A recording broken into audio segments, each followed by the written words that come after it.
પહોંચી ગયા માણસો ના હજી ખબર નથી આવ્યા ના પૂછ્યું નથી પૂછ્યું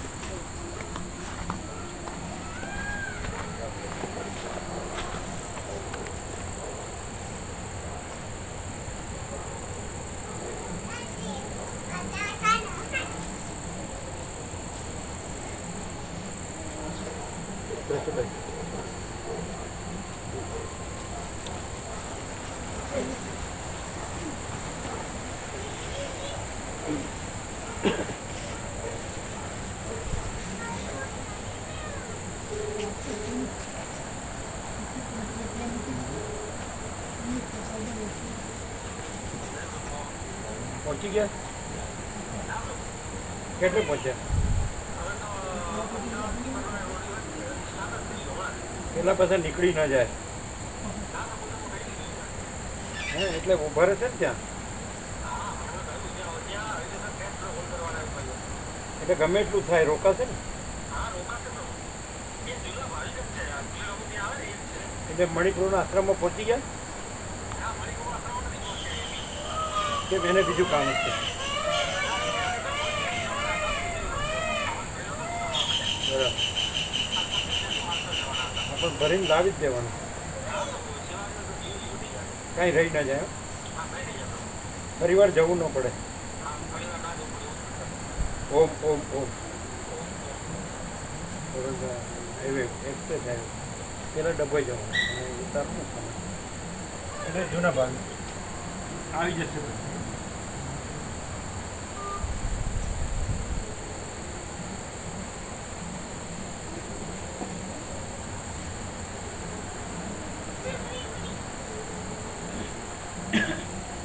છેક ડબોઈ ગયા છે એટલે નજીક જ ગયા છે એટલે આ લોકોને રવિવાર જવું નહીં પડે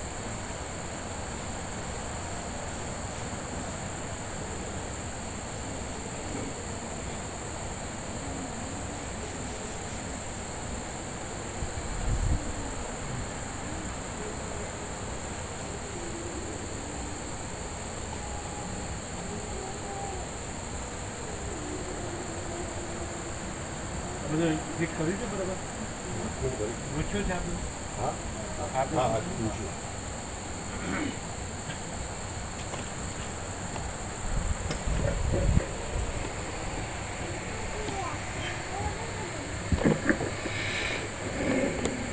ઓમ ઓમ બરાબર છે અવાજ પાછળ અવાજ બરાબર છે ઓછો વધતો જાડો પાતળો બરાબર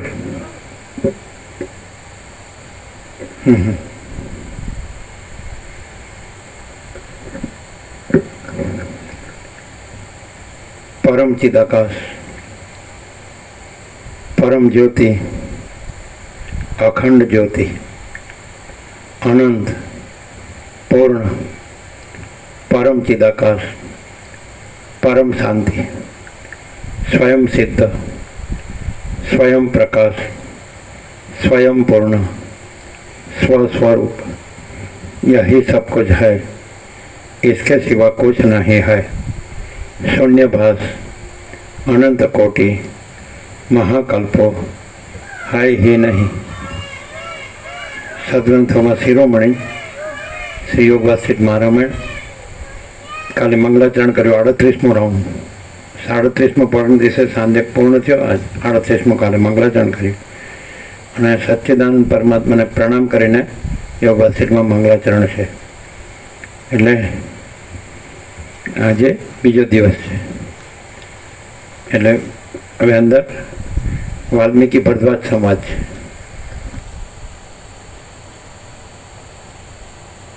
અને પેલું રામનું વૈરાગ્ય પ્રકરણ છે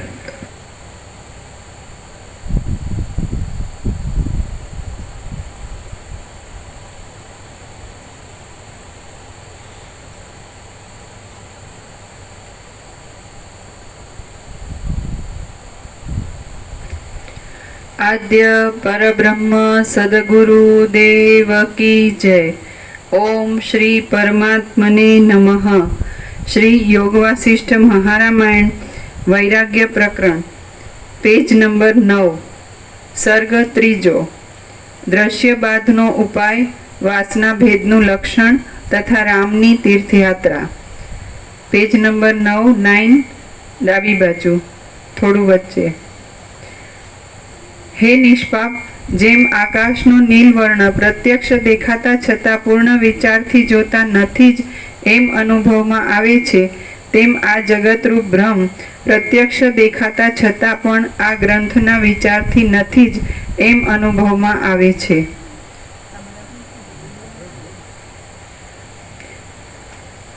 જે દ્રશ્ય પદાર્થ છે તે કાંઈ છે જ નહીં એવા બોધથી જો મનમાંથી દ્રશ્ય પદાર્થનું જ માર્જન થઈ જાય તો તેથી સ્વરૂપનો અનુભવ થતાં સર્વોત્તમ મોક્ષ સુખ અવશ્ય પ્રાપ્ત થાય છે।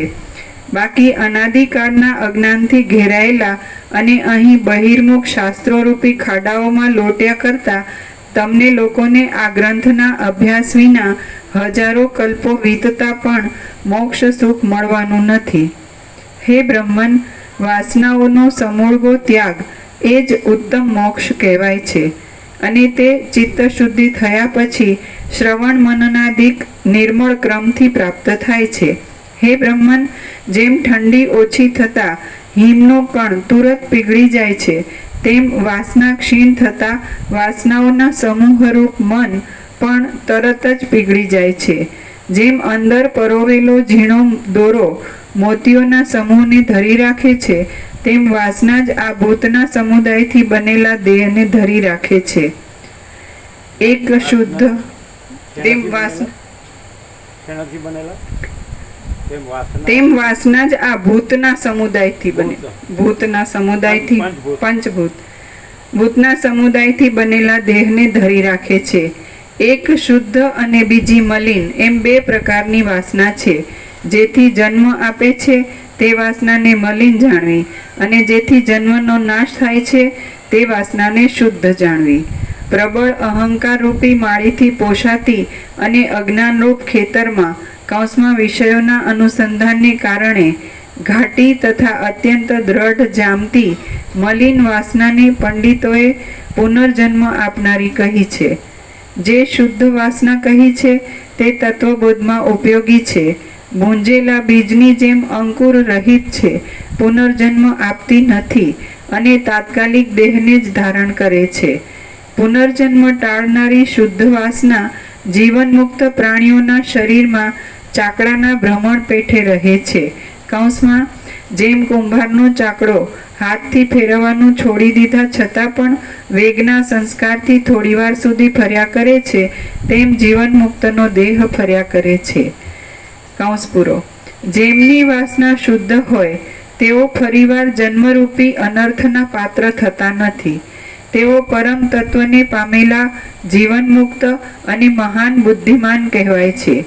મહામતિમાન રામ જે પ્રકારે જીવન મુક્તિનું પદ પામ્યા હતા તે પ્રકારે હું તારી પાસે જરા તથા મરણની શાંતિ વાસ્તે કહું છું, તું તે સાંભળ।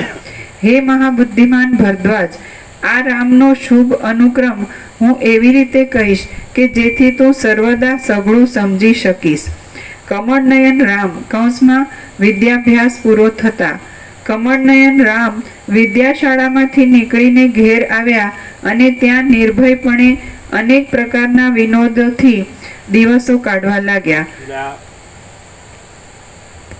જ્યારે રામ પોણા 16 વર્ષના છે, પૂરા 16 નથી થયા, ત્યારે એમને વસિષ્ઠથી આ તત્વબોધ પ્રાપ્ત થયો છે અને પોતે પરમપદને પામ્યા છે, પરમાત્મા સ્વરૂપને પામ્યા છે। પોણા 16 વર્ષની વયે એટલે વિદ્યાભ્યાસ કરીને ઘરે આવ્યા, પોણા 16 વર્ષ। એ પછી એ યાત્રાએ ગયા, તીર્થયાત્રાએ ગયા, પછી એમને વૈરાગ્ય થયો અને પછી વસિષ્ઠ સાથે તત્વબોધ થયો।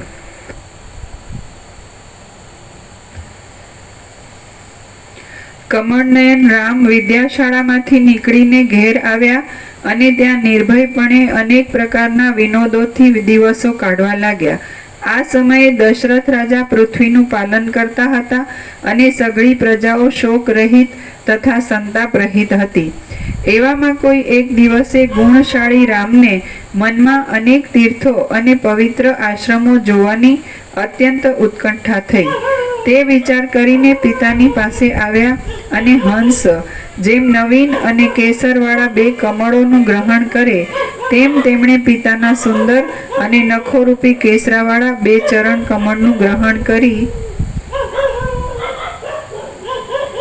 આ પ્રમાણે વિનંતી કરી.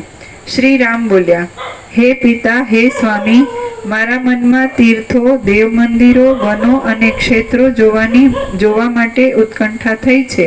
માટે આ મારી પહેલી માંગણી આપે સફળ કરવી જોઈએ. હે નાથ, આપે જેને માન ન આપ્યું હોય એવો કોઈ પણ અર્થી આ જગતમાં નથી. આ પ્રમાણે રામે પ્રાર્થના કરી એટલે દશરથ રાજાએ વશિષ્ઠ મુનિની સાથે વિચાર કર્યો અને રામે એ પહેલી જ માંગણી કરી હતી, તેથી તેમને યાત્રાએ જવાની આજ્ઞા આપી. પછી શુભ નક્ષત્રવાળા દિવસે રામચંદ્રજી લક્ષ્મણ અને શત્રુઘ્નની સાથે યાત્રામાં નીકળવા સજ્જ થયા. બ્રાહ્મણોએ તેમને સ્વસ્તિ વાચન કર્યું. માતાઓએ તેમને આશીર્વાદ આપ્યા, આલિંગન કર્યા અને તેમને શણગાર ધરાવ્યા. તેમણે પોતે પણ માંગલિક પદાર્થોથી શરીરને સુશોભિત કર્યું. ત્યાં શાસ્ત્રોને જાણનારા કેટલાક બ્રાહ્મણો વશિષ્ઠની આજ્ઞાથી તેમની સાથે આવવાને સજ્જ થયા. આમ એ બ્રાહ્મણોની સાથે તથા કેટલાક સ્નેહી રાજકુમારોની સાથે રામ તીર્થયાત્રા કરવા સારું ઘરમાંથી બહાર નીકળ્યા. હવે તે અયોધ્યા નગરમાંથી નીકળ્યા એટલે નગરજનો વાજિંત્ર વગાડીને તેમને માન આપવા લાગ્યા અને નગરની નારીઓ ભમરાના ટોળાની જેમ ચંચળ નેણે તેમના મુખારવિંદને પી રહી. હિમાલય જેમ હિમથી ઢંકાઈ જાય તેમ ગ્રામીણ લલનાઓના વિલોલ હસ્ત કમળોમાંથી પડતી લાજાની વૃષ્ટિથી રામ ઢંકાઈ ગયા. આ પ્રમાણે ગામ બહાર નીકળી રામે બ્રાહ્મણ સમૂહોને દાન માન આપી વશ કર્યા અને પ્રજાવર્ગની આશીષો સત્કારપૂર્વક સાંભળી. પછી દિશાઓના ભાગોને જોતા જોતા તે જુદા જુદા વનોમાં ફરવા લાગ્યા. પોતાના કૌશલ દેશથી માંડી માર્ગમાં કોઈ સ્થળે પણ સ્નાન, દાન, તપ અને ધ્યાન આદિ નિયમો નહીં છોડી તેઓ અનુક્રમે પવિત્ર નદીઓના તીરો, વનો, ક્ષેત્રો, દેશના છેડાના જંગલો, સમુદ્ર તથા પર્વતોની પાસેના પ્રદેશોને જોવા લાગ્યા. ચંદ્ર સમાન સ્વચ્છ જળવાળા ભાગીરથી, કમળો જેવી નિર્મળ યમુના, સરસ્વતી, શતદ્રુ શતલજ, ચંદ્રભાગા, ઈરાવતી, વેણી, કૃષ્ણાની સાથે મળેલી વેણી, નિર્વિંધ્યા, સરયુ, ચર્મણવતી ચંબલ, વિતસ્તા, વિપાશા, બાહુદા, પ્રયાગ, નૈમિષારણ્ય, ધર્મારણ્ય, ગયા, કાશી, શ્રીશૈલ, કેદાર, પુષ્કર, ક્રમથી પ્રાપ્ત થયેલું માનસ સરોવર, ઉત્તર માનસ, હયગ્રીવ તીર્થ, અગ્નિ તીર્થ, ઇન્દ્રદ્યુમ્ન સર નામનું મહાતીર્થ, કાર્તિકેય સ્વામી, શાલગ્રામ, વિષ્ણુના તથા સદાશિવના 64 સ્થાનકો, અનેક આશ્ચર્યોવાળા 4 સમુદ્રના તટો, વિંધ્યાચળની કુંજ, મંદરાચળની કુંજ, કુલ પર્વતોના સ્થળો, મહાન રાજર્ષિઓના આશ્રમો, બ્રહ્મર્ષિઓના આશ્રમો, દેવતાઓ તથા બ્રાહ્મણોના પવિત્ર શુભ આશ્રમો અને એ સિવાયના બીજા પણ તીર્થોના સમૂહો, સરોવરો, નદીઓ, નદો તથા ધરાઓમાં રામ પોતાના ભાઈઓની સાથે વારંવાર ફર્યા. આ પ્રમાણે માનદાતા રામે પોતાના બંને ભાઈઓ સાથે 4 દિશાઓના છેડા ઉપરના સર્વ પૃથ્વી ભાગોની વારંવાર યાત્રા કરી. હવે દિશાઓમાં વિહાર કરીને શિવજી જેમ શિવલોકમાં પાછા ફરે તેમ દેવો, કિન્નરો તથા માનવોથી સન્માનિત થયેલા એ રઘુનંદન રામ આ અખિલ પૃથ્વીના દર્શન કરી પોતાને ઘેર પાછા ફર્યા. શ્રી યોગ વાસિષ્ઠ મહારામાયણમાં વૈરાગ્ય પ્રકરણનો તીર્થયાત્રા પ્રકરણ નામનો સર્ગ 3 સમાપ્ત. સર્ગ 4 રામનું તીર્થયાત્રાથી પાછા ફરવું. આ ચોથા સર્ગમાં રામ તીર્થયાત્રામાંથી આવ્યા પછી તેમણે કરેલી સગા સંબંધીઓને રાજી રાખવાની તથા મૃગયા આદિની કથા કહેવામાં આવશે. વાલ્મીકી બોલ્યા, અયોધ્યા નિવાસીઓએ રામને પુષ્પાંજલિઓના સમૂહોથી વધાવ્યા અને ઇન્દ્રપુત્ર જયંત જેમ સ્વર્ગમાં પ્રવેશ કરે તેમ રામે ઘરમાં પ્રવેશ કર્યો. એ પ્રથમ પ્રવાસથી આવીને રામે પિતાને, વસિષ્ઠને, ભાયાતોને, બાંધવોને, બ્રાહ્મણોને તથા કુળના વૃદ્ધ પુરુષોને પ્રણામ કર્યા. સંબંધીઓએ, માતાઓએ, પિતાએ તથા બ્રાહ્મણોએ વારંવાર આલિંગન કરી તેમનો સદાચાર કર્યો. તે સમયે રામ જાણે આનંદથી સમાતા નહોતા. ત્યારે દશરથ નંદનના ઘરમાં લોકો પરસ્પર મધુર અને પ્રિય વાતો કરવા લાગ્યા અને કોમળ બંસરીના મધુર સૂર જેવા તેમના શબ્દોથી દિશાઓ ગાજી રહી. આમ રામનું આગમન થતાં 8 દિવસ સુધી ઓછો ચાલ્યો અને તેમાં સુખને લીધે લોકોએ જાણે ગાંડા થઈને ગાન તાનથી ભારે કોલાહલ કરી મૂક્યો. ત્યાર પછી રામ પોતાના ઘરમાં આનંદથી રહેવા લાગ્યા અને તે માણસોની આગળ પોતે જોયેલા જુદી જુદી ઢબના દેશાચારોનું વર્ણન કરવા લાગ્યા. રામ નિત્ય પ્રાતઃકાળમાં ઉઠી શાસ્ત્રવિધિ પ્રમાણે સંધ્યાવંદન કરતા અને પછી પોતાના ઇન્દ્ર સમાન પિતાનું દર્શન કરવા માટે સભામાં પધારતા. ત્યાં તે વશિષ્ઠ આદિ મહાત્માઓની સાથે આદરપૂર્વક અનેક પ્રકારના જ્ઞાનોથી ભરેલી વાતચીત કરતા. પછી ભોજનાદિક ક્રિયાઓ કરી લઈ ચોથે પહોરે પિતાની આજ્ઞા લઈ તે મૃગયાની ઈચ્છાએ મોટી સેનાથી વીંટાઈને સુવર અને પાડાઓથી ભરેલા વનમાં પધારતા. વનમાંથી પાછા ઘેર પધારી તથા નિયમ પ્રમાણે સ્નાન આદિ કરી તે રાતે મિત્રો તથા બાંધવોની સાથે ભોજન કરતા અને પછી સ્નેહીઓને પોતાની પાસે રાખી રાત ગાળતા. તીર્થયાત્રામાંથી આવ્યા પછી રામ ઘણું કરી નિત્ય આ રીતે દિનચર્યા રાખી પોતાના ભાઈઓની સાથે પિતાના ઘરમાં રહેતા હતા. આમ હે નિષ્પાપ, રાજરીતિને અનુસરતા વ્યવહારને લીધે મનનું હરણ કરનારી, સજ્જનોના મનમાં ચાંદનીની પેઠે આનંદ આપનારી અને ઝરતા અમૃતના રસની પેઠે મધુરતાવાળી ચેષ્ટાથી રામ પોતાના દિવસો ગાળતા હતા. શ્રી યોગ વાસિષ્ઠ મહારામાયણમાં વૈરાગ્ય પ્રકરણનો દિવસ વ્યવહાર નિરૂપણ નામનો સર્ગ ચોથો સમાપ્ત. સર્ગ પાંચમો, રામના વૈરાગ્યનું વર્ણન. આ પાંચમા સર્ગમાં રામના શરીરમાં વૈરાગ્યને લીધે નિર્બળપણા આદિની સ્થિતિ થઈ. દશરથ રાજાને તેનું કારણ જાણવાની ઈચ્છા થઈ અને તે ઉપરથી વસિષ્ઠે ઉત્તર દેવાનો આરંભ કર્યો. આટલી કથા કહેવાશે. વાલ્મીકી બોલ્યા, આ સમયે રામની પોણા 16 વર્ષની અવસ્થા થઈ હતી.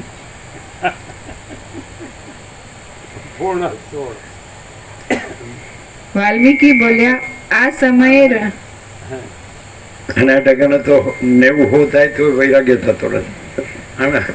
અને પોણા 16 વર્ષે વૈરાગ્ય થાય છે. હવે જુઓ તમે, એટલે આપણે તો ફરી આવે એટલે મજા આવી એમ કહીએ, બહુ સરસ હતું એમ કહીએ, પણ ફરવાથી વૈરાગ્ય થયો.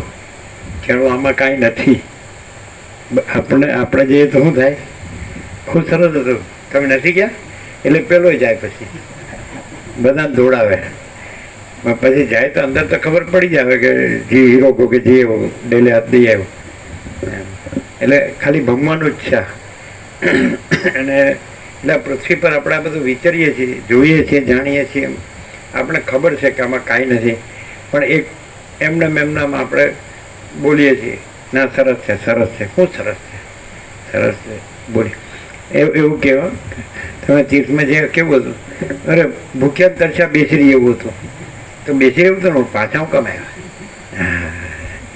એમાં શું છે આ બધું અહીંયા ખરું ને આપણે, એટલે ને તો આમ આપણે તો એમ વૈરાગ્ય જાણે રામનો વૈરાગ્ય સાંભળીએ ને તો જો પ્રકાશથી સાંભળીએ, વસિષ્ઠને પ્રકાશથી સાંભળીએ તો પ્રકાશ અનુભવાય અને પછી આ દ્રશ્યનો અનુભવાય. દ્રશ્ય છે એ આભાસ માત્ર છે, સ્વપ્ન જેવું, ઝાંઝવાના જળ જેવું, પણ એ કોને ખબર પડે એવી કે આ કાંઈ નથી, આ હું કાંઈ નથી, જગત એ કાંઈ નથી, અને આખો અનંત ચૈતન્ય પ્રકાશ છે. આકાશ જેવો આખો અનંત ચૈતન્ય પ્રકાશ છે એટલે પરબ્રહ્મ પરમાત્મા. મેં પરમ ચિદાકાશ, પરમ જ્યોતિ, અખંડ જ્યોતિ, મહાચિદાકાશ, સ્વયં પ્રકાશ, સંપૂર્ણ પ્રકાશ. એટલે પ્રકાશની કોને ખબર પડે? જેમ સૂર્યનારાયણ ભગવાન ઉગે છે તો રાત્રિના અંધકારમાં, ગાઢ અંધકારમાં કાંઈ દેખાતું નથી. પછી સૂર્યનારાયણ ભગવાન ઉગે એટલે બધું દેખાય છે, પણ એ બધું જે દેખાય છે એ સૂર્યનારાયણ ભગવાનમાં કાંઈ નથી. એવી રીતે પરમાત્મા સૂર્ય છે તો એનાથી આ બધું દેખાય છે, પણ પરમાત્મા સૂર્યમાં બધું કાંઈ નથી. એટલે પ્રકાશ ઓળખાય તો પછી આ આભાસ માત્ર છે, ખાલી દેખાવ જે છે એપિયરન્સ, એ કાંઈ છે નહીં. એટલે રામને ખબર પડી ગઈ કે વાસ્તવમાં એક અનંત ચૈતન્ય પ્રકાશ છે, આખો અનંત એક જ મહાચૈતન્ય પ્રકાશ છે. અને આ બધું એક સ્વપ્ન જેવું ને ઝાંઝવાના જળ જેવું છે. અમૂલ્ય જગત આ કાંઈ છે નહીં. જેમ આવી ગયું, કાલે આવી ગયું, સવારે આવી ગયું કે જેમ આકાશમાં નીલ રંગ દેખાય પણ આકાશનો કોઈ રંગ નથી, તેવી રીતે આ ચૈતન્ય આકાશ છે એ પરમાત્મા. અને એમાં આ જગતરૂપી રંગ દેખાય છે, પણ એ જગતરૂપી રંગ એ કોઈ રંગ એનામાં નથી. આકાશમાં જેમ નીલ રંગ દેખાય છે, બ્લુ, પણ આકાશનો કોઈ રંગ નથી, તેવી રીતે જે ચૈતન્ય આકાશ છે, જે પ્રકાશ છે આખો આકાશ જેવો, તો એની અંદર આ બધો જગતરૂપી રંગ દેખાય છે, પણ એ ચિદાકાશનો કોઈ રંગ નથી પરમાત્માનો. એ તો પ્રકાશ જ છે, કેવલ અનંત ચૈતન્ય પ્રકાશ પરમાત્મા છે. એટલે રામને ખબર પડી ગઈ કે આ બધું આપણે ફર્યા પણ આમાં કાંઈ નથી, આ ખાલી દોડાદોડી જ છે, આમાં કાંઈ મળતું નથી. એ તો બધા ખાલી એમને બોલે છે, હું અહીં ગયો ને આવું હતું, હું અહીં ગયો ને આવું હતું, ત્યાં તો ધોકાઈ જવું હતું ને બધા વખાણ કરી પાછા ઘર ભેગા. ગમે નાનું ઝૂંપડું હોય તો એક ધરતીનો છેડો ઘર, ત્યાં મોટો મહેલ હોય, મહેલ જોવા ગયો હોય, જયપુરમાં જાવ એટલે મહેલ જોવા મળે ને, મહેલ ચાલુ બહુ સરસ હોય તો રોકાઈ જવું હતું ને. ના, આપણે જે છે બરાબર. એટલે રામને ખબર પડી ગઈ કે આ તો સારું, આ બધું દેખાય છે તો પ્રકાશ છે એટલે આ બધું દેખાય છે, પ્રકાશ છે એટલે આ બધું ભાષે, પણ પ્રકાશમાં આ બધું કાંઈ નથી. એ આ એક ભાગત્યાગ થઈ જાય ને કોઈને, દૂધ કા દૂધ મેં પાણી કા પાણી. જેમ કે હંસ હોય તો એની આગળ દૂધ ને પાણી ભેગા રાખ્યો હોય તો એની જીભમાં એક પ્રકારનો ખાટો રસ રહે છે, એટલે દૂધ પાણી નોખા પાણી દૂધ પી લે, પાણી છોડી દે. એમ આમને પ્રકાશ અને આભાસ એનો વિવેક થઈ ગયો કે આ બધું છે ને એ સવારે આવ્યું પ્રણામ.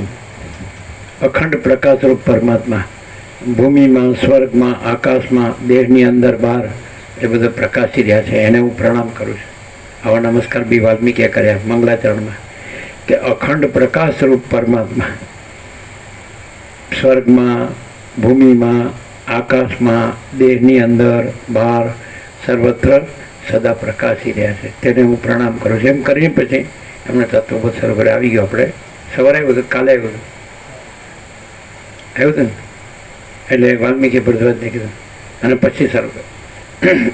આ પ્રકાશની રામને ખબર પડી ગઈ. વૈરાગ્ય એટલે એવું નહીં કે માણસ શુષ્ક કે નિરસ થઈ જાય, એવું નહીં. પરમાત્માને અનુભવે એટલે પ્રકાશ, અખંડ પ્રકાશ રૂપ પરમાત્મા ક્યાં છે? તો બધે છે, સર્વત્ર છે ને સદા છે, ભરપૂર, કોઈ જગ્યા ખાલી નથી. એટલે પ્રકાશને ઓળખી લીધો તો એ શુષ્કને નિરસ ન થઈ જાય, એને આનંદ થઈ જાય, કારણ કે એ પરમાત્મા છે એ પરમ આનંદ સ્વરૂપ છે, એટલે એને અનંત આનંદ થઈ જાય. પણ આમાં બહારનું જે એનું રૂપ છે તો એમ થાય કે આનું મગજ બગડ્યું છે અથવા ગાંડો થઈ ગયો છે, આનું ફરી ગયું છે. બહારના દ્રશ્ય જે જોનાર હોય, દશરથ હોય કે કૌશલ્ય હોય કે મંત્રી હોય કે એના ભાઈઓ હોય કે બધા નગરના હોય, આને કંઈક બગડ્યું યાત્રામાં ગયા પછી બગડ્યું. એટલે આજે કાંઈ નથી એની હારે બગડ્યું, જે કાંઈ છે તે એની હારે મેળાપ થઈ ગયો. પરમાત્મા સમજાય? વૈરાગ્ય કોને થાય? વૈરાગ્ય થયો એનું લક્ષણ શું? કે જેણે આ બધું જોયું ખરું પણ આ બધામાં કાંઈ ન લાગ્યું, પણ જે અખંડ પ્રકાશરૂપ પરમાત્મા છે એને લીધે આ બધું ભાસી રહ્યું છે, પણ એમાં આ બધું કાંઈ નથી. એટલે પરમાત્મા છે એનું જ્ઞાન થઈ ગયું. વૈરાગ્ય એટલે કંઈ શુષ્કતાની રસ્તા નહીં, કાંઈ ગ્રહણને ત્યાગ નહીં, સંસારને સંન્યાસ નહીં, પણ આ બધો આભાસ છે અને અખંડ પ્રકાશરૂપ પરમાત્મા છે, જેને લીધે આકાશ ભાસી રહ્યું છે, ભૂમિ ભાસી રહી છે, સ્વર્ગ ભાસી રહ્યું છે, દેહની અંદર પણ એ દેહ ભાસી રહ્યો છે, એ અંદર પણ પ્રકાશી રહ્યા છે, બહાર પણ, આ બધું એ જ પ્રકાશી રહ્યા છે. એટલે એને નોખું પડી ગયું કે અખંડ પ્રકાશ પરમાત્મા છે, આ જ છે વસ્તુ. અને આ બધું છે સ્વપ્ન જેવું, ઝાંઝવાના જળ જેવું છે. આ બધું છે અસત અસારને દુઃખ છે, મિથ્યાને નાશવંત છે, સ્વપ્ન જેવું, ઝાંઝવાના જળ જેવું, એ ખબર પડી ગઈ. એટલે જો કોઈ એમ કે હવે આમાં કેમ રસ લેતા નથી, પહેલાં તો યુવરાજ હતા, બાળક હતા, બધો આનંદ કરતા હતા, બધા ખેલતા હતા, રમતા હતા, જેમ બાળક કેવા રમે, મુક્ત અને હસતા હોય ને રમતા હોય. તો હવે આ પાછા ગંભીર કેમ થઈ ગયા? એ ગંભીર પરમાત્મા સંબંધી નહીં, આ ખાલી ખોટો આ દેખાવ જ છે. દેખાવ આ બધા નથી કહેતા દુનિયાના દેખાવ, એ બધા દુનિયાના દેખાવ જ છે. આમાં કાંઈ સાર નથી. આ કેમ દેખાય છે? આમાં કાંઈ સાર, મને કાંઈ સાર લાગતો નથી, અને મને આમાં કાંઈ જોતું નથી, મને મારા પરમાત્મા પૂર્ણ વિશ્રાંતિ જ જોઈએ છે. આ વૈરાગ્ય છે. વૈરાગ્ય એટલે શુષ્કતા નિરસતા નહીં. મને મારો પરમ પ્રકાશરૂપ, અખંડ પ્રકાશરૂપ પરમાત્મા જોઈએ છે. મને મારું પરમ આનંદ સ્વરૂપ પરમાત્મા જોઈએ છે. પરમ સત્ય સ્વરૂપ, પરમ ચૈતન્ય જ્ઞાન સ્વરૂપ, પરમ આનંદ સ્વરૂપ, જે શરૂઆતમાં જ પ્રણામ કર્યા કે જે સત સ્વરૂપ પરમાત્મા, સત્તા માત્ર પરમાત્મા છે. તો એનાથી આ સર્વભૂત ભૌતિક ઉત્પન્ન થાય છે, એમાં જ રહે છે ને એમાં જ લય પામે છે. પછી એ જ્ઞાનરૂપ પરમાત્મા, એનાથી જ્ઞાતા જ્ઞાન, જ્ઞેય દ્રષ્ટા દર્શન દ્રશ્ય, અને આ બધો કરતા કર્મકરણ ઉત્પન્ન થાય છે, એમાં રહે છે ને એમાં લય પામે છે. અને જે આનંદ સ્વરૂપ, સચ્ચિદાનંદ સ્વરૂપ પરમાત્મા, તો જેમ બ્રહ્માંડમાં આનંદના જેનાથી કણો સ્ફુરે છે, તે સચ્ચિદાનંદ પરમાત્માને હું પ્રણામ કરું છું. એમ કરીને મંગલાચરણ કાલે સવારથી આપણે થયું હતું ને 12 તારીખ, આજે બીજો દિવસ, 38મો રાઉન્ડ. આપણે એક એક અક્ષર જેનો સ્પોટ કર્યો છે. એટલે આ બધું એ પરમ સત્તારૂપ અને પરમ જ્ઞાનરૂપ, ચૈતન્ય પ્રકાશરૂપ અને પરમ આનંદરૂપ અને પરમ શાંતિરૂપ પરમાત્મા. હવે આપણે પ્રેક્ટિકલ દેખવું હોય તો કે ચાલો આપણને તો આ અજ્ઞાન થયું, ભ્રમ થયો કે હું આ છું ના જગત છે, બરાબર. હવે આપણે અનુભવ હોય તો આપણે એનો અણસાર આવે છે પરમાત્માનો, કારણ કે એ જ છે વાસ્તવમાં. તો કંઈક તમને આમ નિર્મળતા, શીતળતા લાગે, પવિત્રતા લાગે, આનંદ ને શાંતિ લાગે, એ પરમાત્મા છે. એ આની નથી. આ દેખાવ છે ને દ્રશ્ય, એનો નથી. આપણે જે કંઈ અંદર, જેને તમે લાગે સુકૂન કહો છો ને, સુકૂન, સુકૂન એટલે શું? હા, હાશ. દાખલા કે તાપમાં ખેડૂત કામ કરતો હોય અને પછી થાકીને ઝાડ નીચે બેસે, કેવું લાગે? હાશ. અને એમાં પાછું ભાત આવ્યું હોય અને ભૂખ લાગી હોય, કેવો આનંદ આવે. આનંદ છે એ પરમાત્મા. પણ બીજું જે દ્રશ્ય દેખાય છે એ આભાસ છે. આનંદ ઓળખે ને એણે પરમાત્માને ઓળખ્યો. શાંતિ ઓળખીને એને પણ ખૂબ કામ કરીને થાકી ગયા હોય અને આપણે ન ઊંઘ હોય તો ઊંઘ આવતી હોય અને આમ સારું આમ ઊંઘવા મળે તો કેવું લાગે. અને ખૂબ થાક્યો હોય, તાપ લાગ્યો હોય અને શીળી છાયા હોય, ઘટાટો ઝાડને એની નીચે બેસી, કેટલી શીતળતા લાગે. તો એ શીતળતા છે, એ શાંતિ છે, એ આનંદ છે, એ પ્રકાશ છે. એ આ દેખાવ નથી, એ આ શરીર નથી, મન નથી, જીવ નથી, જગત નથી. દ્રશ્ય છે એ પરમાત્મા નથી. પણ જે સત્ય છે, સત્તા છે, અસ્તિત્વ, જે જ્ઞાન છે, ચૈતન્ય પ્રકાશ છે, જે આનંદ છે, જે શાંતિ છે, એ દ્રશ્યની કોઈ વસ્તુ નથી અને દ્રશ્યનો વિષય નથી. એટલે આંખથી દ્રશ્ય દેખાય, કાનથી દ્રશ્યની વાત સંભળાય, જીભથી દ્રશ્યની વાણીનો સ્વાદ આવે અને નાકથી દ્રશ્યનો સુવાસ આવે, સમજાય, અને ચામડીથી સ્પર્શ થાય. પણ એ આ જ્ઞાનેન્દ્રિયો છે કે મન છે એનો વિષય નથી. પણ અત્યારે એકદમ બ્રહ્મણી લહેર આવે, નિર્મળ શીતળ આવે, તો એ કોઈ હુંથી નથી, એ કોઈ દેહથી નથી, એ કોઈ મનથી કે જીવથી નથી. એના વગર આખું દ્રશ્ય જે કાંઈ ન હોય તો પણ જો કેવી આવે બ્રહ્મણી લહેર ફૂલ, એમ બોલીએ એટલે પરમાત્મા તૈયાર જ છે. આ જે કૈવલ્ય પરમ નિર્મળતા પરમ શીતળતા છે તો એ ક્યાં દ્રશ્ય છે અને છતાં અનુભવાય કેટલી કેવી નિર્મળતા છે, કેવી શીતળતા છે ને. એટલે જે મોહ દુઃખ મલિનતા સંતાપ ભય શ્રમ શોક છે એ માણસના છે, એ પરમાત્માના નથી. આપણે ભય થાય, શ્રમ થાય, શોક થાય, મોહ દુઃખ મલિનતા સંતાપ થાય એ માણસના અજ્ઞાનના છે. અને કૈવલ્ય પરમ નિર્મળતા પરમ શીતળતા એ પરમાત્માને એવી રીતે ઓળખાય. બાળકને વિદ્યાર્થીમાં પરીક્ષામાં પ્રશ્ન પત્રમાં ક્યાં તફાવત લખો તો આ પરમાત્મા અને આ આપણું દ્રશ્ય. તો પરમાત્મા છે એ નિશ્ચલ છે, એ બદલાતા નથી, એમાં જન્મ નથી, એમાં વિકાર પરિવર્તન ફેરફાર નથી, એમાં નાશ લય નથી. જેમ કે મહાસાગર છે અનંતમાં તો એ મહાસાગર જ છે.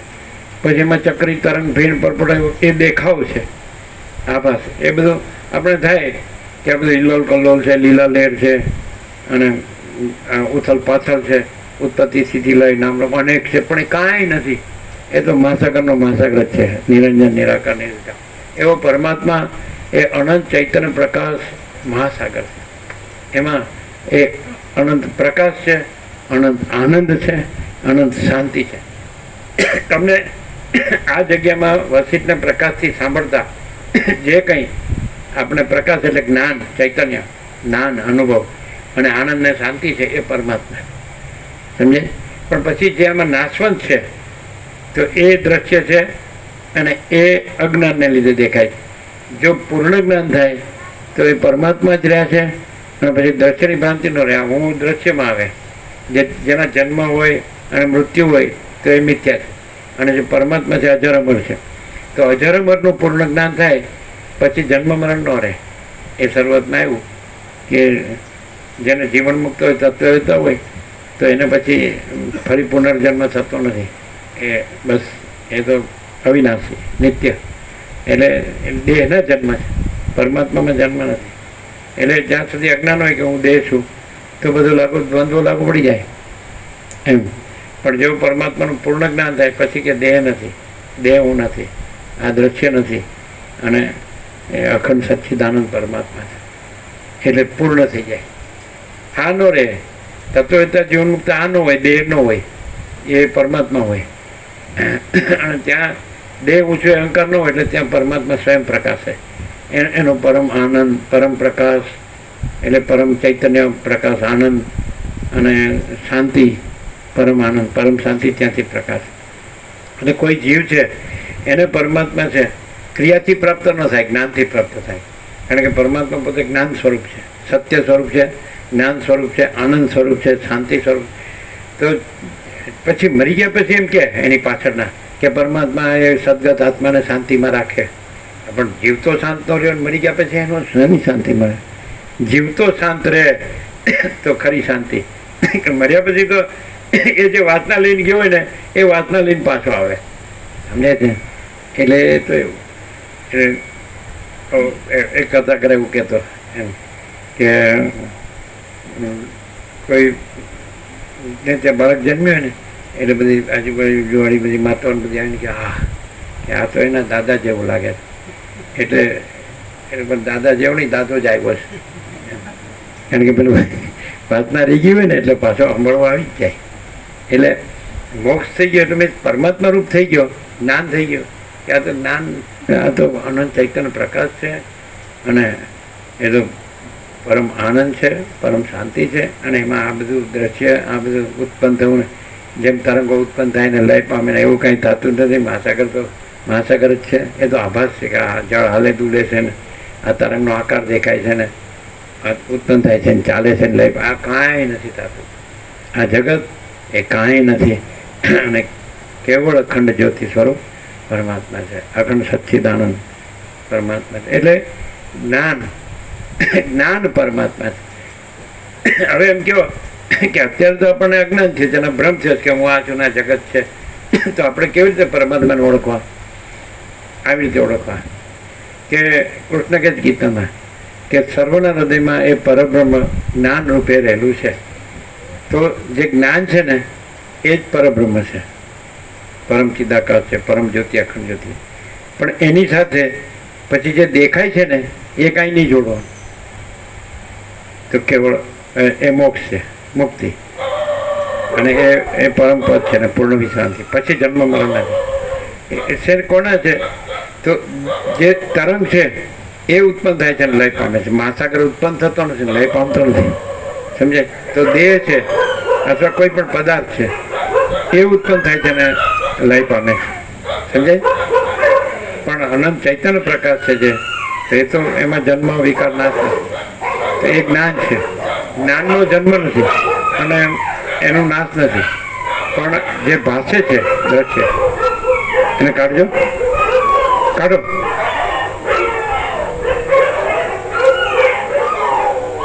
લાકડી લો, લાકડી.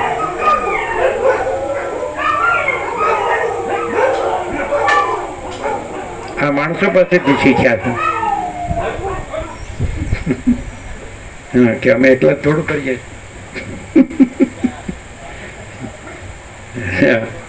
એવું વસીટામાં આવે જ છેલ્લે કે માણસો કૂતરા પાસે શીખ્યા કે કૂતરા માણસો પાસે શીખ્યા છે. એવું પાછું યોગ વસીટમાં છે નથી, કાંઈ બાકી જ મેલ્યું નથી વસીતે. એમ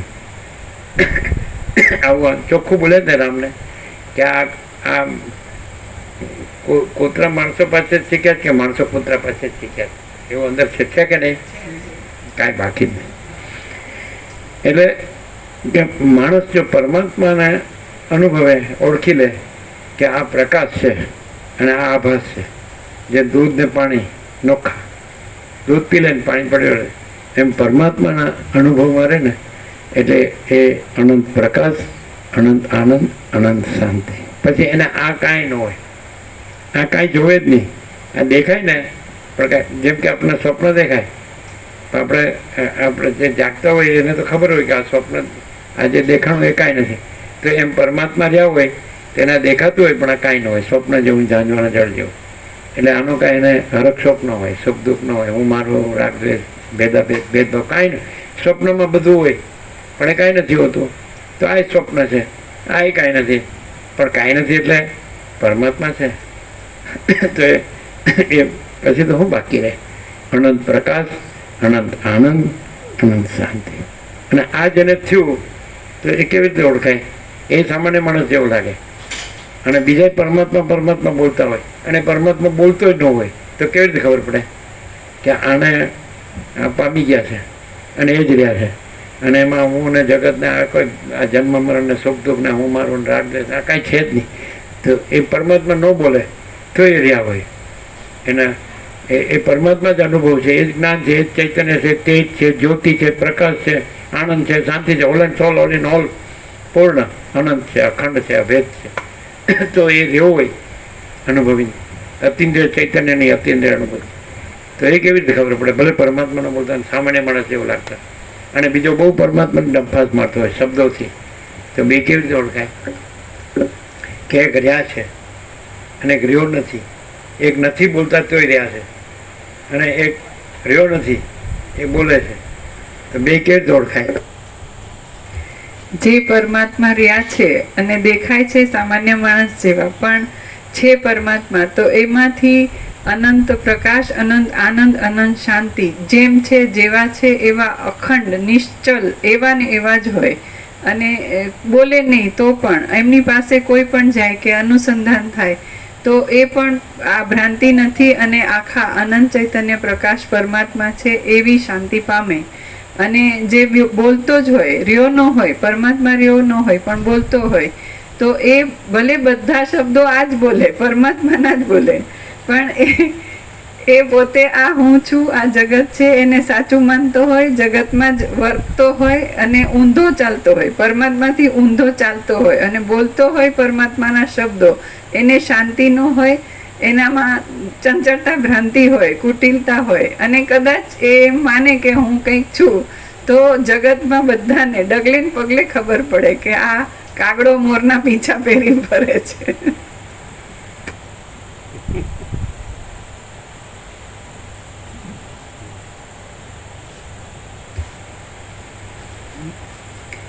વાલ્મીકી બોલ્યા, આ સમયે રામની 16 વર્ષની અવસ્થા થઈ હતી.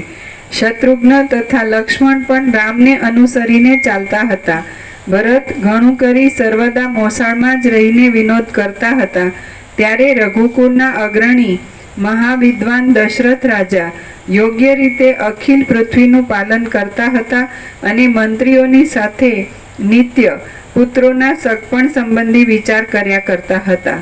તીર્થયાત્રા કરીને આવ્યા પછી રામ તો માવતરને આ ચિંતા કે આ છોકરા છોડીને કુવામાં કેમ નાખવા જટ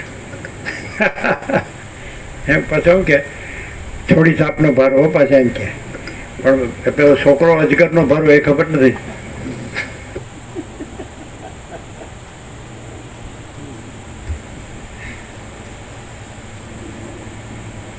તીર્થયાત્રા કરીને આવ્યા પછી રામ તો પોતાના ઘરમાં જ રહેવા લાગ્યા અને શરદ ઋતુમાં જેમ નિર્મળ તળાવ દિવસે દિવસે સુકાઈ જાય છે તેમ તે સુકાવા લાગ્યા. ભ્રમરોની પંક્તિ વાળું થયો. વૈરાગ્ય શરૂ થયો, એના લક્ષણો દેખવા માંડ્યા. એટલે એનો અર્થ એમ નહીં કે એને કંઈ અભાવો છે, કાંઈ ઈચ્છા છે, કાંઈ દુઃખ છે. એને આ કાંઈ સાચું લાગતું નથી. આ દ્રશ્ય કે આ ખાલી દેખાવ માત્ર જ છે, આમાં કાંઈ સાર નથી, આમાં મને કાંઈ જતું નથી. મને મારા પરમાત્મા જ જોઈએ કે જેમાં પરમ પ્રકાશ છે, પરમ આનંદ છે, પરમ આનંદ છે, પરમ શાંતિ છે, પરમ સત્ય છે, પરમ ચૈતન્ય છે, પરમ જ્ઞાન છે, પરમ અનુભવ, એ મને જોઈએ. એટલે કોઈ માણસ છે એ ખરેખર પરમાત્મા લક્ષી હોય તો એને દુઃખ હોય તો કેવું દુઃખ હોય કે મને પરમાત્મા જોઈએ છે એનું દુઃખ હોય.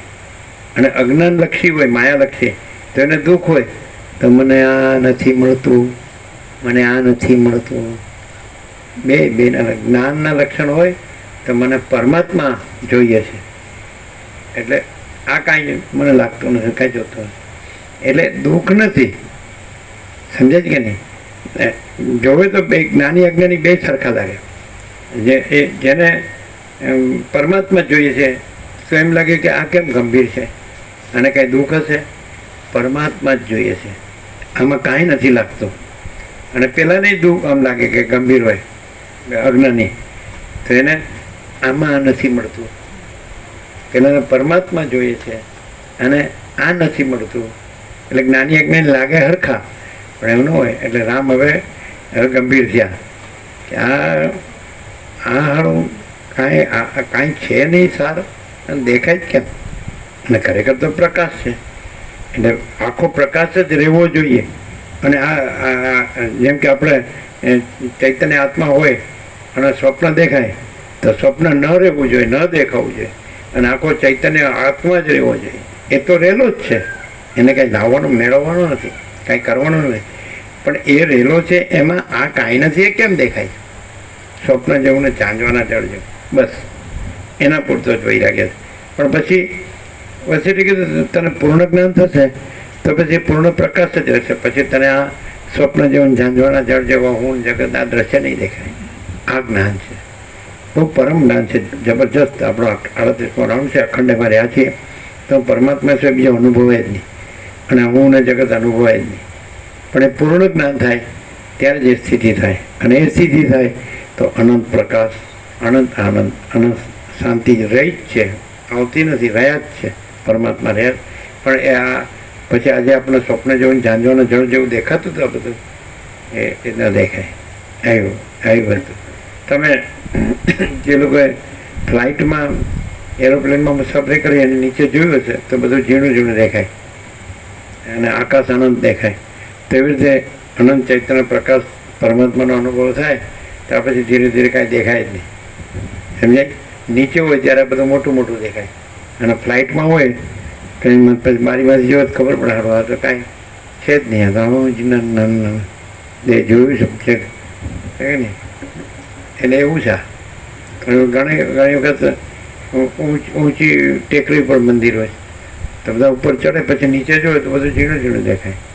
એટલે જેમ ઊંચે જાઓ તમે, એટલે જેમ જેમ તમે પરમાત્માના અખંડ પ્રકાશ પરમાત્મામાં જાગૃત થતા જાઓ પછી તમને જગત ન દેખાય, હું ના દેખાય, જગત ના દેખાય. પછી અનંત પ્રકાશ, અનંત આનંદ, અનંત શાંતિ. બસ પછી પુનર્જન્મ થઈ. પછી આ જન્મવાળાના ફેરામાં આવવું ન પડે. આ નાનું નાનું હું તો મારું તારું રાગ દ્વેષ ભેદાભેદ કાંઈ ન હોય. સુખ દુઃખ હર્ષ શોક.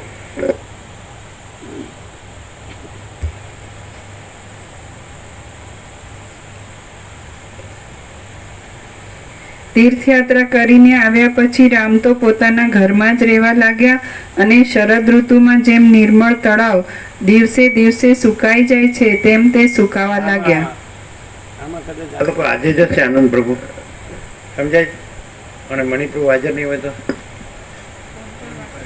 હે કરો એને કહો મણિપ્રભુને બોલાવી લ્યો, કારણ કે એને તો રવિવારે આવવાનું કીધું હતું, આપણે ભૂલી ગયા.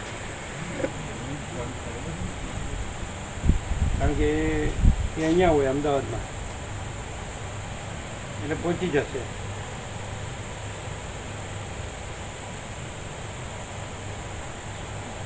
આપણે પહેલા કહેવાનું રહી ગયું.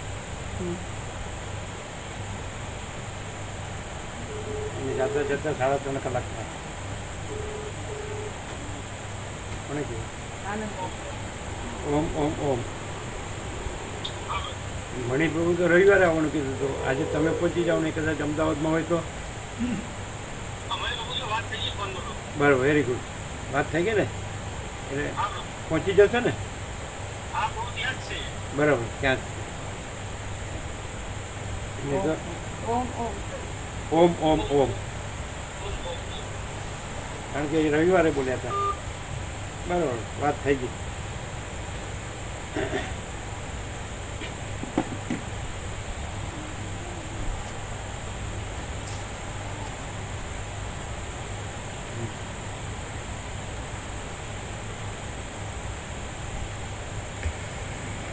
ભ્રમરોની પંક્તિવાળું અને પાકીને ઉઘડી ગયેલી પાંખડીઓ વાળું શ્વેત કમળ. એટલે આ જે છે માલસર, જે આ લોકોને માનપણું સામાન પડે છે એ લેવા ગયા ગોકા પ્રભુ, સમજ્યા?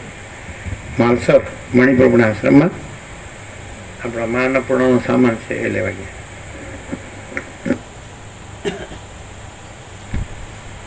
ભ્રમરોની પંક્તિવાળું અને પાકીને ઉઘડી ગયેલી પાંખડીઓ વાળું શ્વેત કમળ જેમ ફીકું પડે તેમ તે રાજકુમારનું વિશાળ લોચનવાળું શ્વેત મુખ કમળ પણ ફીકું પડવા લાગ્યું.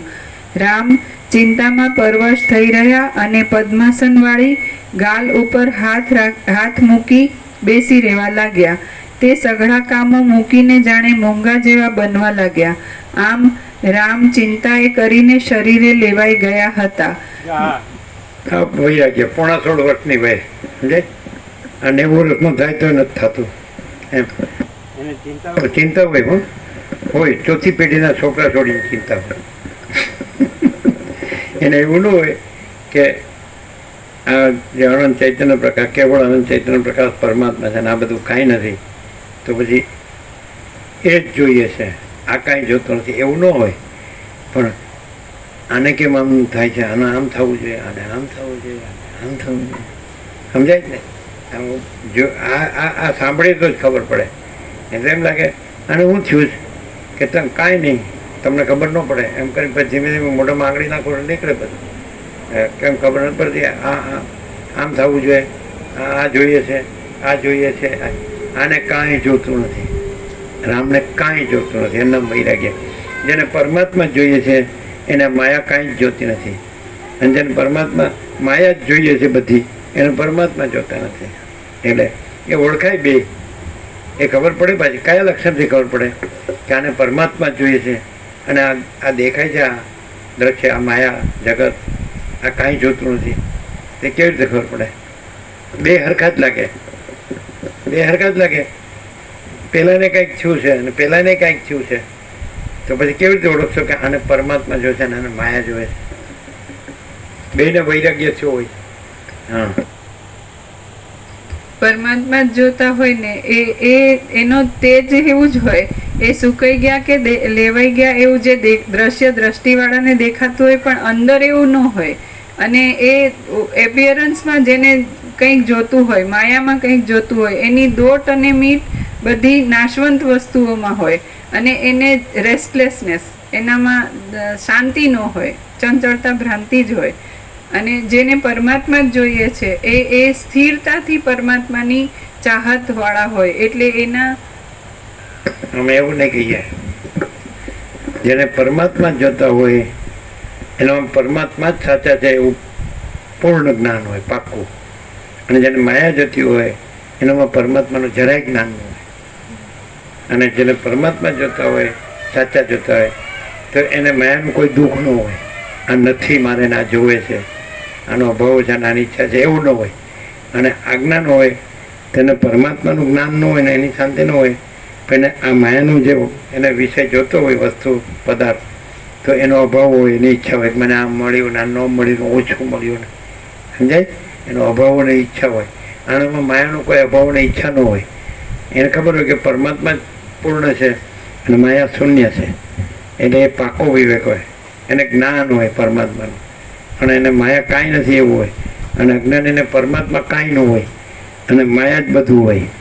એ પહેલાંને માયાનો અભાવોની ઈચ્છા ન હોય જ્ઞાનીને, અને અજ્ઞાનીને માયાનો અભાવોની ઈચ્છા હોય કે મને આ ન મળ્યું, મને આ ન મળ્યું, મારું આમ ન થયું, મારે આમ ન થયું. જ્ઞાનીને એવું કાંઈ નહીં, આ કાંઈ છે જ નહીં, આમાં કાંઈ જોતું જ નથી. ખ્યાલ આવ્યો? એ તો અહીંયા હો તો ખબર પડે ને. ગોકાપ્રો કાન પકડ્યો. ચાલો. સાચું છે કે નહીં? એકદમ જ્ઞાની અજ્ઞાની ખબર પડે ને. એમ લાગે આને કેમ આમ છે, આમ છે એટલે આ કાંઈ નથી એટલે આમ છે, અને આ જ બધું છે એટલે આમ છે. સમજાય? હું 46 વર્ષથી હું જોયું શું?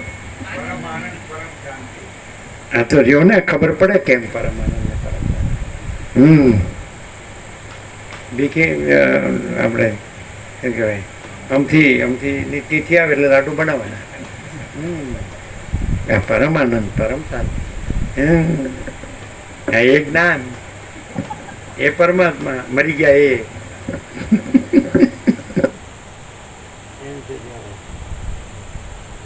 અને એ તો લાડુ છે ને હોય, ગણેશ ચતુર્થી તો ભગવાનના લાડુ હોય, અને પેલી મરી ગયા એના લાડુ.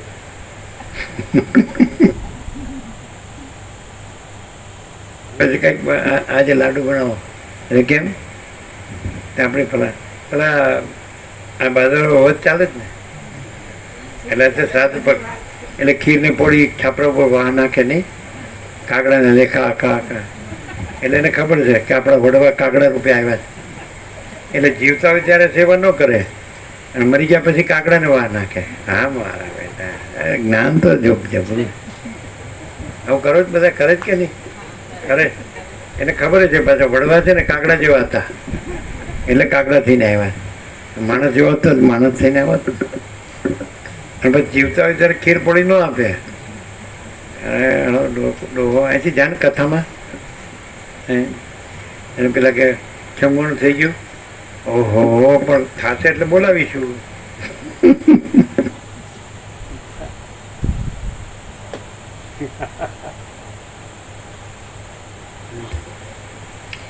આમ રામ ચિંતાએ કરીને શરીરે લેવાઈ ગયા હતા, મનમાં અત્યંત ખેદ પામ્યા હતા, અને ચિત્રમાં ચિતરેલા માણસની જેમ તે કોઈની સાથે કશું પણ બોલતા કરતા નહોતા. સેવક લોકો જ્યારે વારંવાર પ્રાર્થના કરે ત્યારે જ કંટાળીને રામ દિવસના પોતાના આવશ્યક કાર્યો કરતા હતા, અને તેમનું મુખ કમળ તો કરમાયેલું જ રહેતું હતું. ગુણના ગુણનિધિ એ રામને એવી સ્થિતિમાં જોઈને તેમના ભાઈઓ લક્ષ્મણ તથા શત્રુઘ્ન પણ એવી જ દશાને પ્રાપ્ત થયા. આમાં એવું હોય, લક્ષ્મણ ને શત્રુઘ્ન કાંઈ ન થયું હોય, વૈરાગ્ય તો રામને જ થયું હોય, પણ જેવો સંગ એવો રંગ. એટલે ઉતરી ગયેલા મોઢા વાળા હારે બે એટલે એનું મોઢું ઉતરવા માંડે, રોતલના મારે બે એટલે એ રોવા માંડે, અને હસતો એની હારે બે એટલે એ હસવા માંડે. આ સંગ એવો રંગ. સંગ હંમેશા એવો કરવો કે જ્યાં આનંદ મંગળ જ હોય. એટલે રામકૃષ્ણ પરમહંસ નાના હતા ને, બાળક હતા, કે જે ઘરમાં આનંદ જોવું એ ઘરમાં જાઓ, અને જે ઘરમાં કંઈક દુઃખ ને હોય ને તો એમાંથી નીકળી જાઓ. એટલે પરમાત્મા આનંદ છે, પરમ આનંદ છે, તો પરમ આનંદમાં જ રહેવું જોઈએ. સમજાય? પરમ શાંતિમાં જ રહેવું જોઈએ, પરમ જ્ઞાનમાં જ રહેવું જોઈએ, અજ્ઞાનમાં ન રહેવું જોઈએ, દુઃખમાં ન રહેવું જોઈએ, અશાંતિમાં ન રહેવું જોઈએ. એવાનો સંગત નહીં કરવાનો. સમજે? મોઢું ઉતરી ગયેલું દિવેલ પીધેલે જોઈએ એનાથી આગળ જ રહેવું. અને મસ્ત હોય ને મસ્ત સાથે મસ્ત, એમ આનંદ સાથે આનંદ, શાંતિ સાથે શાંતિ, એવા માણસો હોય છે. એકદમ સંપૂર્ણ ભગવાનના માણસ હોય ને તો એને તમે જો તમને આનંદ થાય. સમજે? અને સોગ્યો હોય ને એને જોવું એટલે તમે હવાના પણ આનું ક્યાં મોટું છે, આખો દાડો આપણો.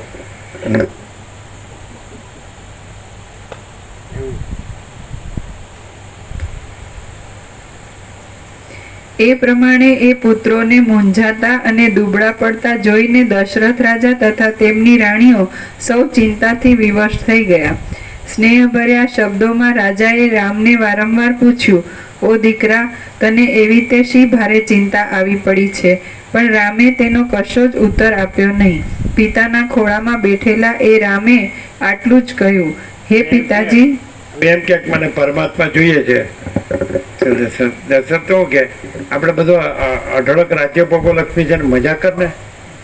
હવે પરમાત્મા પડી તું અત્યારથી બાળપણથી ક્યાં કરવા લાગ્યો? એવું થાય. આપણે ક્યાં બાવા થવાનું છે? આપણે રાજા થવાનું. એમ એવું.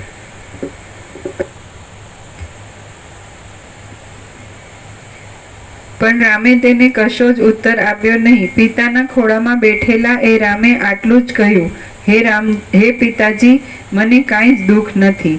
એમ કહીને કમલ નયન રામ ચૂપચાપ બેસી રહ્યા. પોતે સાક્ષી પરમાત્મા રહ્યા હોય અને સાક્ષી ભાવથી જગતને સ્વપ્નને જાંજવાના જળ જેવું જોતા હોય તો એને એ સ્વપ્નને જાંજવાના જળ જેવું જગ્યા તો મિથ્યાને નાશ સંચાય એટલે એનું દુઃખ ન હોય. પણ પોતાના પરમાત્મામાં આ કાંઈ આ મિથ્યા છે, નાશવંત છે, સ્વપ્ન જેવું જાંજવાના જળ જેવું છે, અસત અસાર દુઃખ છે, આ દેખાવું ન જોઈએ. આટલું જ દુઃખ છે.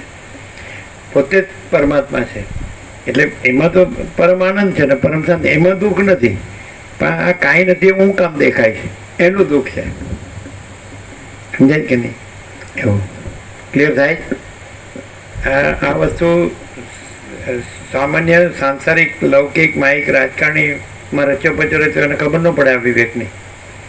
કે કોઈ પરમાત્મા રહ્યો હોય તો એને પરમાત્મા તો છે જ, પોતે પૂર્ણ જ છે, સાક્ષી છે પોતે, પણ સ્વપ્ન જેવું જાંજવાના જળ જેવું દેખાય છે નકામું. તો આ કેમ દેખાય છે? એનું દુઃખ છે, એનો વૈરાગ્ય. પણ એ કાંઈ છે નહીં એટલે પછી એનું દુઃખ ન હોય. એનું કાંઈ દુઃખ આ નથી મળતું એવું એ તો છે જ નહીં એટલે એનું કાંઈ અભાવ ઈચ્છા ન હોય. અને પોતે તો પૂર્ણ જ છે, એક પોતે સંપૂર્ણ પ્રકાશ, સંપૂર્ણ આનંદ, સંપૂર્ણ શાંતિ છે. આ ન દેખાવું જોઈએ એટલું જ છે પ્રશ્નધામમાં. અને એના માટે આખો તત્વબોધ થાય છે. અને એને પછી જ્યારે સંપૂર્ણ પ્રકાશ થઈ જાય છે પરમાત્માનો, પછી આ દ્રશ્ય રહેતું નથી, એને પરમ શાંતિ પામે છે. સમજે? આટલું જ છે આમાં. એને મોક્ષ કહે છે. આખું દેખાય છે ખોટું, એ સ્વપ્ન જેવું, જાંજવાના જળ જેવું આ જગત, એ દેખાતું બંધ થઈ જાય છે સાફ. અને પછી પોતે આખા કેવળ અખંડ જ્યોતિ સ્વરૂપ પરમાત્મા જ છે. એની પૂર્ણતામાં આવી ગયા અને પરમ શાંતિ આરામ. પછી એને પૂછે છે, હવે તમને કેવું લાગે? બસ પરમાત્મા છે, બીજું કાંઈ નથી. એમ પછી જન્મ મરણ નથી, સુખ દુઃખ નથી. એવું હવે આ પ્રકાશ ન સાંભળ્યો હોય તો હવે તમે જે સાંસારિક જીવન જીવતા હોય કે હું આ છું ને મારું છે ને ઘર છે ને બહાર છે ને આપણે પ્રજા છે ને આમ રિલેટિવ્સ છે ને ફેમિલી છે ને સમાજ છે ને ગામમાં ઘર છે ને શહેરમાં ઘર છે ને પ્રોપર્ટી છે ને, તો એમાં તમને ખબર પડે? આ પ્રકાશની ખબર પડે? આ સાંભળ્યા વગર તો કેવું લાગે કે આપણે આ જ સાચું છે. અને પ્રકાશથી ખબર પડે કે અખંડ પ્રકાશ પરમાત્મા છે અને આ હું ને આ જગત આ કાંઈ સાચું નથી. એ પ્રકાશથી જ ખબર પડે. સમજાય? ને આખું જીવન જન્મનો જન્મ વયા જાય ને તો એમ જ લાગે આ જ સાચું, આ દેખાય છે જ સાચું. પણ અખંડ પ્રકાશ રૂપ પરમાત્માનો પ્રકાશ થાય ને એટલે એમ થાય કે એ પરમાત્મા સાચા છે અને આ બધી માયા ખાલી દેખાવ આભાસ જ છે, ખાલી સ્વપ્ન જેવું જાણવાનું જાણે આ કાંઈ સાચું નથી. એ કેવી રીતે ખબર પડે? આ પ્રકાશથી સાંભળ્યો, હવે જાણ્યો તો કેવી રીતે ખબર પડે કે અખંડ પ્રકાશ રૂપ પરમાત્મા સાચા છે અને આ દેખાય છે કાંઈ સાચું નથી? કેવી રીતે ખબર પડે? ખબર? ઘડીકમાં છે ને ઘડીકમાં નથી, એવી રીતે ખબર પડે. આપણે એમ માનીએ છીએ કે આપણે અમરપટો લઈને આવ્યા પણ પળમાં આપણે પૂછીએ પેલા ક્યાં ગયા તો કે જતા રહ્યા, એવી રીતે ખબર પડે. અને પેલા અજર અમર છે, અજર અમર રહ્યા હોય એને જન્મ મરણનો ભ્રમ ન હોય, અને જન્મ મરણનો ભ્રમ હોય એને અજર અમરની ખબર ન હોય. એટલે અજર અમર પરમાત્માને અનુભવી લે અને અજર અમર પરમાત્મા રૂપ થઈ જાય પછી જન્મ મરણનો ભ્રમ ન રહે, સંસારનો ભ્રમ ન રહે. પણ આ પ્રકાશથી સાંભળ્યા વગર ખબર ન પડે. એક એક શબ્દનો સ્ફોટ થાય છે. તમે જુઓ 38મો રાઉન્ડ છે તો તમને ખ્યાલ આવે કે આપણે જે જીવ્યા એમાં આવું કાંઈ આવો પ્રકાશ હોતો જ નથી. બધું અજ્ઞાનને તો પાછા એમ માને કે આપણે બધું જાણીએ છીએ, કાંઈ જાણતો નથી. સમજે? એ પુસ્તકીય પોપટીય જ્ઞાન કામનું નહીં. પ્રકાશ છે એમાં પુસ્તકે નથી, પોપટી નથી. સમજાય એમ? એટલે ખાલી શબ્દ સાંભળ્યો એટલે બ્રહ્મ અને પરમાત્મા બોલે ઉપર છેલ્લું. અનુભવ ન હોય, અનુભવ હોય ને તો બોલવાની જરૂર નથી. સમજાય? અને મળતો હોય માયામાં અને બોલતો હોય બ્રહ્મ અને પરમાત્મા, એ જ્ઞાન નથી. એ તો ખાલી ડોળ છે ઉપરનો, દમ મિથ્યાચાર અને પાખંડ.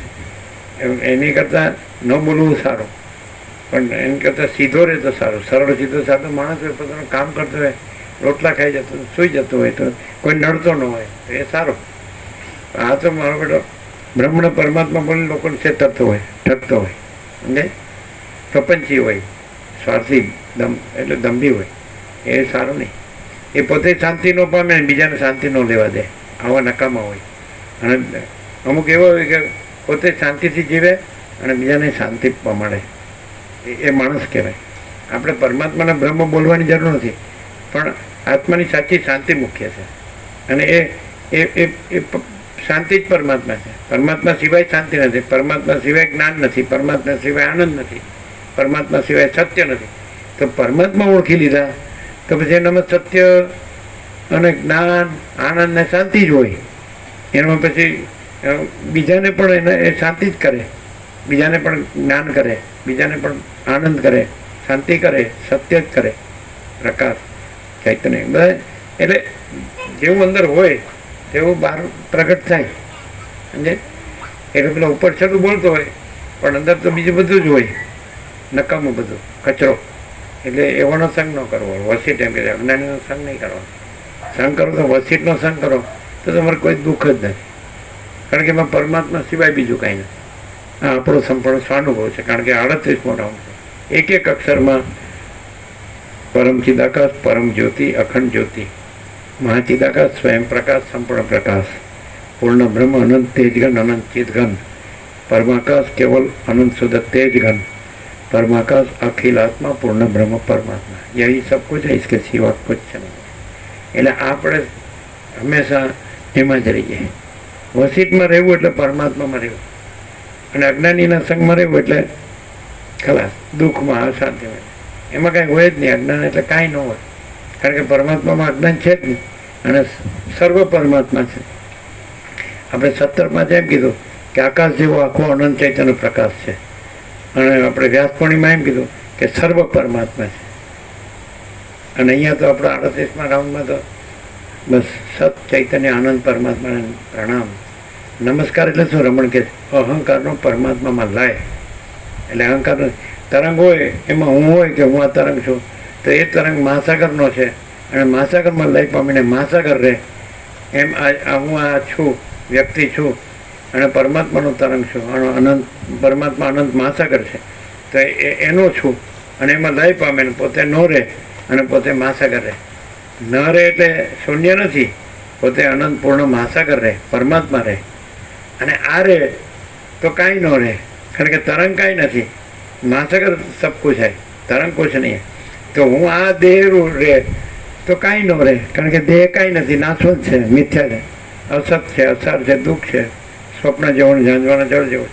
અને જો હું દેહ છે છોડી દે, રામે કીધું પોતાના સ્વરૂપ પરબ્રહ્મ રહ્યો છું, અહંકાર છોડી દઈને, એટલે હું દેહ છું અહંકાર છોડી દઈને તો પોતાના સ્વરૂપ પરબ્રહ્મ રહ્યો છું, અખંડ સચ્ચિદાનંદ પરબ્રહ્મ, પરમ શાંતિ, સ્વાનુભૂતિ, તત્વસાર. આ વાત છે. એટલે આનાથી માણસ પોતાના એ અનંત ચૈતન્ય પ્રકાશ પરમાત્મામાં જાગૃત થાય કે આ બધું ઊંધું થયું હતું, હું તો સ્વપ્ન થઈ ગયો અને ખરેખર તો જાગૃત છું. પોતે જાગૃત છે, સ્વપ્ન નથી. ચૈતન્ય આત્મા, સાક્ષી ચૈતન્ય પરમાત્મા. સમજે? એટલે જ્ઞાન થાય એટલે પોતે પરમાત્મા છે. અજ્ઞાનમાં એમ છે કે આ બધું હું આ છે, જગત છે, ને જન્મ મરણ છે, સુખ દુઃખ છે.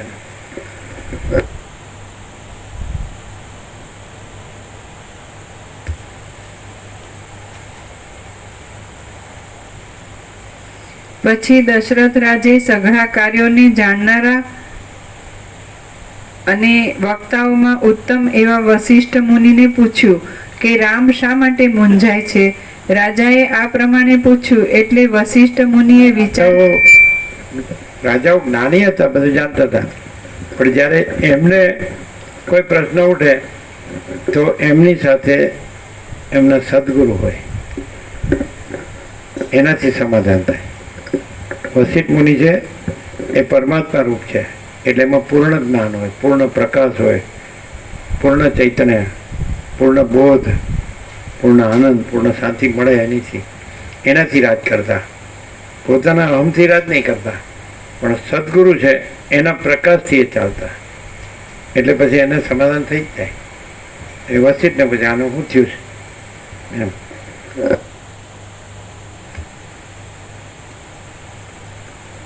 કોઈ માણસ છે એ વશિષ્ઠને પૂછીને કામ કરે તો એને કોઈ દુઃખ આવે જ નહીં, અશાંતિ આવે જ નહીં. કારણ કે વશિષ્ઠ એને પરમાત્મામાં રાખે. માયાવી ગુરુ કથાકાર ઉપદેશકો તેને માયામાં જ રાખે, અને પરમાત્મા રહ્યા હોય તેવા સદગુરુને પરમાત્મામાં જ રાખે. એટલે એને પરમ પ્રકાશ, પરમ આનંદ, પરમ શાંતિ જ રહે. અનંત પ્રકાશ, અનંત આનંદ, અનંત શાંતિ જ રહે. ખબર પડી? અને આ બધા તો લાખો બધા રાફડા ફાટ્યા છે ગુરુ કથાકાર ઉપદેશના, પણ બધા માયાવી, બધાને માયા જ જોવે છે. એટલે એ બધાને માયામાં જ ફેરવે. સમજાય? પણ જે વશિષ્ઠ છે તેને દશરથ બધું આપે છે તો કે ભાઈ મારે શું કરવું છે, પ્રણામ કરે એટલે મારે બધું આવી ગયું. આ તું રાજા છો, તું સંભાળ, અમારે આ પૃથ્વીની ઉપાધિને હું કરવી આવું. અને પેલો હોય તો એને જે મને ઓછું આલ્યું લે આ ભિખારી, લોભી ગુરુ લાલચુ ચેલા, દોનું નરક મેં ઠેલમ ઠેલા, એવું છે આ બધું. એટલે વશિષ્ઠથી જ ખબર પડે, નહીં તો ખબર ન પડે. આ બધા પોતપોતાના મનના કલ્પેલા ભ્રમો ઠસાવવાની ચતુરાઈ, આ મતપન સંપ્રદાય પદ્ધતિ પ્રક્રિયા રીત ફાંટા પરપોટા જેવા છે, એમ વશિષ્ઠ કહે છે. બીજું કોઈ ન કે આવું. અને વશિષ્ઠ કહે છે કે હે રામ, તમને આ સંસારમાં જે મીઠું મધ જેવું અમૃત જેવું લાગતું હોય ને ગળ્યું, એ સર્વને તમે વિષ જેવું જાણો. આ કોઈ ગુરુનો બાપે ન કહે. અહીં તો મીઠ જેવું મીઠું લાગવું માંડે તો મંડે ચાટવા. અરે પણ જો આ નુકસાન કરશે એમ.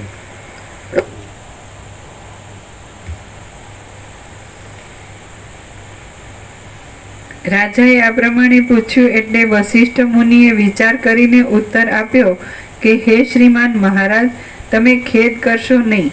રામને ચિંતા થવામાં કૌંસમાં પરિણામે સુખદાયી થાય એવું કંઈ કારણ છે. એ જે સર્વજ્ઞ હોય, પરમાત્મા રૂપ હોય, સર્વજ્ઞ, પરમ જ્ઞાન, પૂર્ણ જ્ઞાન, એ જ કહી શકે આમાં કંઈ ભવિષ્ય સારું થવાનું જ કારણ છે. કેમ? પછી જાણે છે કે આ વૈરાગ્યનો અર્થ એવો થાય છે કે પરમાત્મા જ પૂર્ણ સત્ય છે, એ અમને રહેવું છે, અને આ બધું દેખાય છે કાંઈ નથી, એ અમને કાંઈ સાર લાગતો નથી. એટલે પરિણામે સારું જ થશે. એટલે તમારે કાંઈ ચિંતા કરવાની જરૂર નથી. હવે આ સદગુરુ જ કે દશરથને તો રાજ્ય ભોગો લક્ષ્મીની જ ખબર હોય કે કેમ રાજ કરવું ને બધું, પણ સર્વજ્ઞ સદગુરુ કે આમાં કાંઈ નથી. આપણે ઘણીવાર એ બાબતો બની, અમે આ કરીએ છીએ એટલે અમે કહીએ આ બરાબર નથી, પછી ન કરે ને પછી ખબર પડે કે બરાબર નહોતું. સમજાય? પેલા કે અમે આ કરીએ છીએ એટલે એમ કે આ બરાબર નથી, એટલે પછી કે બરાબર નહોતું, તો પછી તમે લાડવા લેવા ગયા હતા ને. હા, એમ થાય. એટલે માણસ પોતાના જે અજ્ઞાનથી કરવા જાય ને તો કાઢામાં પડે. અને વશિષ્ઠથી જો જ્ઞાનથી કરે ને, વિવેકથી કરે ને, તો એમાં દુઃખનો સવાલ જ નહીં. ખોટું હોય જ નહીં, પરમાત્માનું જ હોય, એમાં માયાનું હોય જ નહીં, અજ્ઞાનનું હોય જ નહીં. સમજે? જ્ઞાનનું જોઈએ, વિવેકનું જોઈએ, શાંતિનું જોઈએ.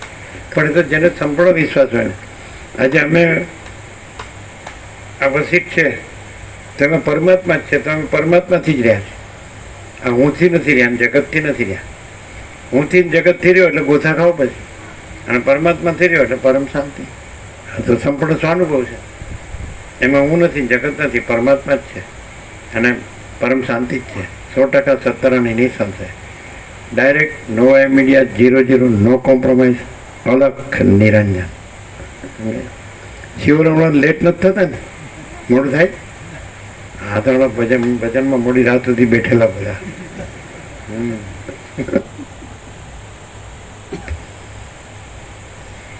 રાજાએ આ પ્રમાણે પૂછ્યું એટલે વશિષ્ઠ મુનિએ વિચાર કરીને ઉત્તર આપ્યો કે હે શ્રીમાન મહારાજ, તમે ખેદ કરશો નહીં. રામને ચિંતા થવામાં પરિણામે સુખદાયી થાય એવું કંઈ કારણ છે. હે રાજા, જેમ બ્રહ્માંડમાં પંચ મહાભૂતો સૃષ્ટિના કે સંહારના વેગરૂપી મોટું કારણ ઉત્પન્ન થયા વિના અલ્પ કારણથી વધવા ઘટવારૂપ વિકારને પ્રાપ્ત થતા નથી, તેમ સત્પુરુષો પણ મોટા અને મહત્વના કારણ વિના માત્ર સ્વલ્પ કારણથી કોપ, ખેદ કે મોટા હર્ષરૂપ વિકારને પામતા નથી. સત્પુરુષમાં કંઈ